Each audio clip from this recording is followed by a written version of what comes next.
जे criminal procedure कोडमध्ये पूर्वी कलम 41 होतं, जे आता BNSS मध्ये 35 झालेलं आहे. त्याच्यानुसार आरोपीला अटक करायची असेल तर त्याला नोटीस दिली पाहिजे.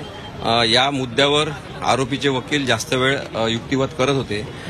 त्यांचं म्हणणं कायद्याच्या दृष्टिकोनातून इतर केसेससाठी बरोबर असू शकते, पण या केसेसमध्ये ते गैरलागू स्वरूपाचं आहे. कारण की जेव्हा अटक करण्यासारखा गुन्हा नसेल त्यावेळेस 41 ची नोटीस दिली पाहिजे आणि चौकशी केली पाहिजे, असं सुप्रीम कोर्टाने अर्नेश कुमारच्या जजमेंटमध्ये सांगितलेलं आहे. परंतु जेव्हा पोलिसांनी आता नवीन BNSS कायद्यानुसार पोलिसांनी कारणं दिले पाहिजे की अटकेचे कारणं काय काय, तुम्हाला अटक का करतो आम्ही, याच्याबद्दलचे कारणं कोल्हापूर पोलिसांनी दिलेले आहेत आणि त्यामुळे त्यांना केलेली अटक कोणती बेकायदेशीर नाही. दुसरी गोष्ट, त्यांनी गुन्ह्याच्या तपासामध्ये FIR दाखल झाल्यापासून कोणतंही सहकार्य केलेलं नाही. त्यांच्या म्हणण्यानुसार, म्हणजे आरोपींच्या म्हणण्यानुसार, ते फरार नव्हते, ते सतत हजर होते. या कोर्टामध्ये हजर होते, त्या कोर्टामध्ये हजर होते. म्हणजे काय की वकिलांच्या मार्फत त्यांनी जे अर्ज केले होते याचा अर्थ आपण असा धरायचा की ते हजर होते. आणि दुसरा, त्यांनी एक गोष्ट सांगितली की नागपूरच्या पोलीस स्टेशनला त्यांनी अर्ज दिलेला होता की माझ्या आवाजाचे नमुने कधी घ्यायचे आहे ते सांगा, मी यायला तयार आहे. आणि मग त्यांचं म्हणणं असं आहे की पोलिसांनी आम्हाला बोलवलंच नाही. आता अर्ज कोणी दिला, अर्ज केव्हा दिला आपल्याला काही माहिती नाही, त्याच्यामुळे मी त्याच्याबद्दल बोलू शकत नाही. परंतु जो आरोपी समोर उपस्थितच नाही, ज्याच्या पत्त्यावर तो नाही आणि तो कुठे आहे माहिती नाही, त्याला पोलिसांनी कुठे बोलवायला जायचं? म्हणजे तो स्वतः मिस्टर इंडियासारखा गायब झालेला असेल तर त्याला बोलवायचं कसं? आणि मग पोलिसांवरच परत आपण खापर फोडायचं की त्यांनी आम्हाला बोलवलंच नाही. आता 7 दिवसाची पोलीस कोठडी मागितलेली आहे आणि माझं म्हणणं आहे की 7 दिवसाची पोलीस कोठडी सुद्धा अपूर्ण आहे, पण प्राथमिक पातळीवर 7 दिवसाची पोलीस कोठडी पूर्णच्या पूर्ण दिली पाहिजे. सगळ्या 7 दिवसांची कोर्ट काय ऑर्डर करेल ते आपल्याला माहीत होईलच. कारण की आवाजाचे नमुने जे घ्यायचे आहे ते अत्यंत शास्त्रीय आणि वैज्ञानिक दृष्टिकोनातून घ्यायचे असतात. 5 जणांचे आवाजाचे नमुने घ्यायचे असतात. नंतर आपल्या आवाजामधून जे काही वेगवेगळे गोष्टी असतात त्याच्यामध्ये स्वर आणि व्यंजन हे महत्त्वाचे असतात आणि आवाज बदलला जाऊ शकतो, आवाज मुद्दामून वेगळा काढला जाऊ शकतो. त्यामुळे आरोपीचं वेगवेगळ्या वेळेस व्हर्जन घेणं आवश्यक आहे. त्यासाठी सुद्धा न्यायालयाने आज आदेश करणं आवश्यक आहे. जर त्यांनी ते आज आदेश केले नाही व्हॉइस सॅम्पल घेण्याचे, तर पोलिसांना व्हॉइस सॅम्पल घेण्यासाठी पुन्हा पुढच्या वेळेस अर्ज करावा लागेल, सेपरेट अर्ज करावा लागेल आणि त्याचे व्हॉइस सॅम्पल घेण्याची प्रक्रिया करावी लागेल.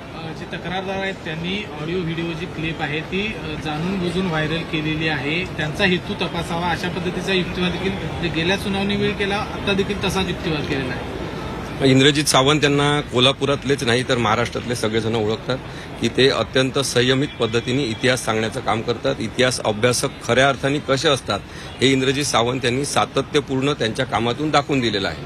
आणि त्यामुळे त्यांनी मुद्दामून तो व्हिडिओ किंवा ऑडिओ काय असेल, ऑडिओ क्लिप ही व्हायरल करणं हे शक्य नाही. ते व्यथित झालेले होते की ज्या पद्धतीने या महाराष्ट्रामध्ये छत्रपती शिवाजी महाराजांना, छत्रपती संभाजी महाराजांना काही बोललं जाते, त्यांच्या आईबद्दल म्हणजे जिजाऊबद्दल, त्यांच्या चारित्र्याबद्दल शंका घेणारे लोक सुद्धा धडधडीतपणे ते बोलतात आणि त्यांना काहीच होत नाही.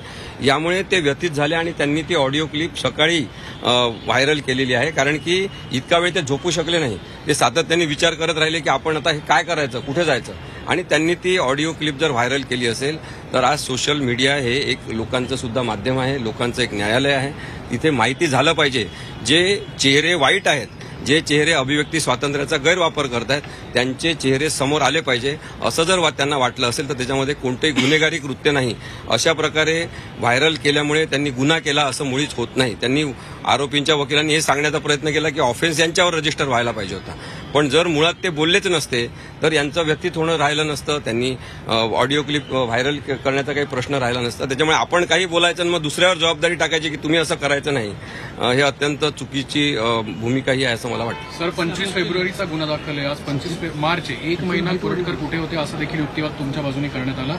याबाबत 1 महिन्याचं प्रोसिडिंग्स काय असू शकतात कोरटकरांच्या बाबत? जसं आता त्याचे एक सहकारी कोणीतरी सापडलेले आहेत, परीक्षित का काही नाव आहे त्यांचं, आणि याच्या व्यतिरिक्त पण इतर लोकांनी त्यांना मदत केली असण्याची शक्यता नाकारता येत नाही. त्यामुळे कोणाकोणाला त्यांनी मदत केली, ते कुठे कुठे जेवले, इनफॅक्ट माझं तर म्हणणं आहे काय काय जेवले या सगळ्या गोष्टींची सुद्धा माहिती घेणं आवश्यक आहे. कारण की संपूर्ण महाराष्ट्र भावनिकदृष्ट्या व्यथित झालेले असताना हे मात्र तिथे मजा करत फिरत होते सगळीकडे आणि अक्षरशः चंद्रपूरच्या पोलीस मुख्यालयासमोर राहिले असं म्हणतात. त्यामुळे चंद्रपूरच्या पोलीस मुख्यालयाच्या समोर जर यांनी वास्तव्य केलं असेल तर चंद्रपूरच्या पोलीस मुख्यालयातल्या किंवा चंद्रपूर पोलीस स्टेशनमधल्या त्या संबंधित पोलीस स्टेशनमधल्या सीसीटीव्हीचं फुटेज सुद्धा कोल्हापूर पोलिसांनी मागितलं पाहिजे की त्याची रेंज किती आहे, त्या सीसीटीव्ही फुटेजची त्याच्यामध्ये हे दिसतात का हे सुद्धा बघितलं पाहिजे. कारण की इतक्या जवळ पोलिसांच्या राहूनही आपण फरार आहे आणि आपण कोणत्याही प्रकारची काळजी करण्याचं कारण नाही, कारण की आपल्या मागे कोणीतरी सत्ताधीश आहे अशी भूमिका असेल तर ते चुकीचं आहे. मुळात मी सुरुवातीपासून हे सांगतोय की यांची लढाई, माझी लढाई किंवा आम्ही सगळेजण जे लढतो आहे, कोणाची लढाई प्रशांत कोरटकर या व्यक्तिविरुद्ध नाही आहे. ही प्रवृत्तीच चुकीची आहे की जी काही बोलेल, कसंही बेताल वक्तव्य करेल, कोणाचाही अपमान करेल आणि अभिव्यक्ती स्वातंत्र्याचा गैरवापर करेल हे महाराष्ट्रात चालणार नाही. हे सांगणाऱ्यांची संख्या वाढवण्यासाठीची ही मोहीम आहे. पोलिसांनी एक महिन्यापासून काल त्यांच्या गाडी सहित त्यांचं फुटेज मिळालेलं आहे. ती गाडी कोणाची होती काय हे आपण गाडी कोणाची होती मला माहित नाही. आता त्यांनी तर त्या 6.5 कोटीच्या वगैरे सगळ्या गाड्या वापरण्याचं पण रेकॉर्ड केलेलं आहे. एक पत्रकार म्हणून तुम्हाला त्याचं आश्चर्य वाटत असेल, पण असे सुद्धा काही पत्रकार महाराष्ट्रात तयार होत आहेत. त्या सगळ्या गाड्यांची माहिती घेतली पाहिजे की त्यांच्याकडून त्या कशा आल्या, कुठून आणल्या याबद्दलची माहिती सुद्धा पोलीस घेतील. कारण की तपासाच्या भागामध्ये आता सगळंच येणार, कारण की त्यांनी ज्या ज्या माध्यमांचा लपून बसण्यासाठी, पळून जाण्यासाठी उपयोग केला त्या सगळ्यांची माहिती घेतली पाहिजे. सर, प्रायमा फेसी मोबाईल डेटामध्ये काही टॅम्परिंग झालं असं वाटतंय का? सर्वात पहिले उच्च न्यायालयामध्ये जेव्हा इंटरिम जामीनसाठीचा अर्ज सुनावणीसाठी आला होता मागच्या वेळेस, तेव्हाच सरकारी वकिलांतर्फे सांगण्यात आलं होतं. आम्ही हे म्हटलेलं नव्हतं, आम्हाला माहिती नव्हतं. सरकारी वकिलांतर्फे सांगण्यात आलं होतं की मोबाईलमधला डेटा त्यांनी त्याला काय म्हणतो, मोबाईल आपण हे केलेलं आहे, फॉर्मॅट केलेला आहे. आता मी जेव्हा माहिती घेतली तेव्हा फॉर्मॅट करणे, डिलीट करणे, इरेज करणे याच्यामध्ये खूप मोठा फरक असतो. त्यामुळे फॉर्मॅट केलेला डेटा बरेचदा मिळू सुद्धा शकत नाही. आता आरोपींचं म्हणणं असं आहे कोर्टामध्ये की त्यांच्या मोबाईलवरून यांना फोन आलेला आहे हे सिद्ध झालेलं आहे जवळपास. त्यामुळे बाकीचा डेटा कशाला पाहिजे, त्याची काय गरज आहे? त्याची गरज आहे कारण की मोबाईल हे जर माध्यम असेल धमकी देण्याचं, तर याच्यापूर्वी तुम्ही कोणाकोणाला काय काय पाठवलं, यांच्याशी संवाद झाल्यानंतर तुम्ही कोणाकोणाला काय पाठवलं, कोणाला काय कळवलं हे सुद्धा कळणं आवश्यक आहे. कारण की याचा अर्थ तुमच्यासोबत अशा गुन्ह्यांमध्ये सहभागी असलेले लोक कोण आहेत याची माहिती नक्कीच पोलिसांसमोर आली पाहिजे. गेल्या सुनावणीच्या वेळी आपण एक मुद्दा मांडला होता की कोरटकरचे जे फोटो आहेत ते कोल्हापुरातील देखील पोलीस अधिकाऱ्यांसोबतचे आहेत, त्यामुळे कदाचित का उशीर लागत असेल. आता त्या कोरटकरला पकडलेला आहे. आपण आपल्या भूमिकेवरती ठाम आहात का? मी ठामच आहे की काही वरिष्ठ पोलीस अधिकाऱ्यांशी त्याचं बोलणं होत होतं. नागपूरपासून कोल्हापूरपर्यंत कोण पोलीस अधिकारी, आम्ही कोणाचं नाव घेऊ इच्छित नाही, परंतु मी इथले SP महेंद्र पंडित, त्यानंतर इन्व्हेस्टिगेशन सुरुवातीपासून करणारे झाडे साहेब जे PI आहेत, त्या सगळ्यांचं खरोखर अभिनंदन करतो आणि हे सांगू इच्छितो की महाराष्ट्रातल्या पोलीस दलामध्ये अनेक चांगले पोलीस आहेत. राजकीय लोकांनी जर त्यांच्यावरचा दबाव काढून घेतला तर ते एका दिवसात सगळी चौकशी करून महाराष्ट्रासमोर मांडू शकतात. त्यांच्यावर राजकीय दबाव असल्यामुळे पोलिसांचा गैरवापर याच्यामध्ये काही जणांचा झालेला आहे. हे वास्तव आपण नाकारून चालणार नाही. तेलंगणामधून त्याला कोरटकरला अटक करण्यात आली आहे. काँग्रेसने त्याला आश्रय दिला असा आरोप भाजपच्या कडून नाही. कसं आहे, जेव्हा महात्मा गांधींना मारलं तेव्हा गोडसेनी काजळ लावलं डोळ्याला आणि ताईत घातला गळ्यामध्ये की तो मुसलमान आहे असं पकडल्यावर वाटलं पाहिजे. त्यामुळे मग आता काँग्रेसच्या लोकांनी आश्रय दिला असं म्हणणं सुद्धा त्याच प्रकारचा एक भ्रम निर्माण करण्याचा प्रकार आहे की आरोप कोणीतरी कोणावर तरी असेल, आरोपी कोणीतरी असेल आणि मग तो दाखवायचा प्रयत्न दुसराच कोणीतरी करायचा. हे डायव्हर्जन आहे सगळं. काँग्रेसचे कोणी लोकांनी असं केलं असेल असं माहीत नाही मला, पण त्यांनी केलं असेल कोणी तर त्या थातूर मातूर नेत्यांना सुद्धा अटक झाली पाहिजे.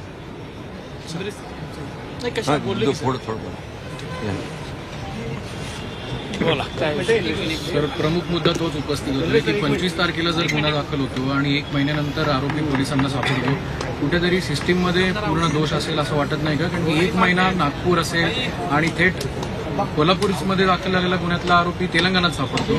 सिस्टीम फेल्युअर आहे का काय जाणून बुजून केलं? हे एका उन्मादातून त्यानं फोन केलेला होता, आता हे सिद्ध झालंय. आणि त्या व्यक्तीला वाचवणारी कुठली तरी यंत्रणा आहे म्हणूनच 1 महिना झाला तो सापडत नाही आणि 1 महिन्यानंतर तो सापडतो. ती पूर्ण त्याला कोण इतर सपोर्ट करत असल्याशिवाय होणार नाही. ती कुठली यंत्रणा आहे ती पोलीस दलानं शोधून काढावी. आरोपीचे वकील म्हणतात की सगळी मीडिया ट्रायल आहे आणि मीडियाच्या याच्यातूनच सगळं युक्तिवाद त्यांच्या बाजूनी करण्यात आला आणि 41ची नोटीस सुद्धा त्यांना देण्यात आली नाही. कसं बघते मला कायदेशीर समजत नाही, पण मीडिया ट्रायल असायचा संबंध नाही.